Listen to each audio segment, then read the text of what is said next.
রে পোড়ামুখী, তোর এখনো রান্না হলো না? সকাল থেকে কি করলি শুনি? একটা কাজও তো করিসনি। না মা, সব কাজ করেছি, শুধু রান্নাটাই বাকি।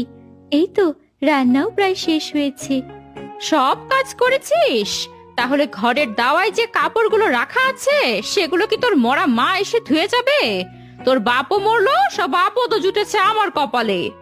তা কেন মা, আমি রান্না শেষ করেই ধুয়ে দেব। এক হাতে সব সামলাতে হিমশিম খেয়ে যাই।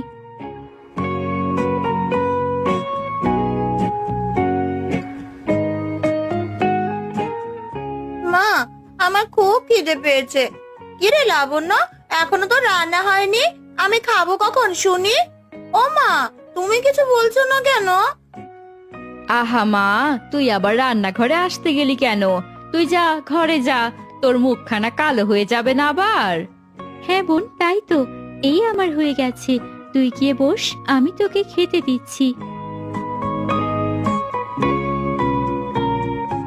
মা, বলছিলাম কি, সকাল থেকে তো এত কাজ করছি, খিদেও পেয়েছে খুব। আমিও তোমাদের সাথে বসে একটুখানি খেয়ে নেই, খুব খিদে পেয়েছে। খিদে পেয়েছে, একটুখানি খেয়ে নেই বলি? সাহস তো কম না। যেই দেখেছিস আমার মেয়েটা খেতে বসেছে, অমনি অমনি লোভ ধরে গেল। পোড়ামুখী, আগে গিয়ে কাপড়গুলো ধুয়ে নিয়ে আয়।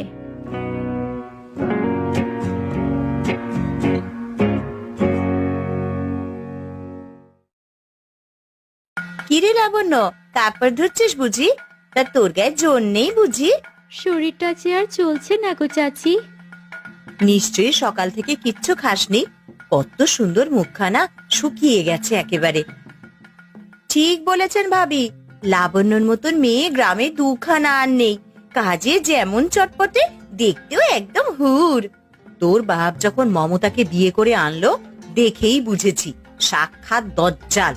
বাপরে, কথার কি ধার, যেন বুক চিরে কলিজায় গিয়ে লাগে।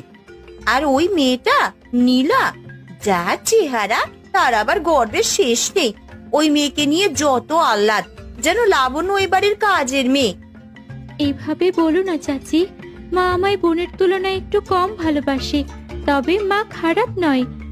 তুই একদম মাটির মানুষ রে, তোর জন্য দোয়া করি রে মা। যার ঘরের বউ হয়ে যাবি, তারা যেন তোকে আদর যত্নে রাখে। ভাবি, চলুন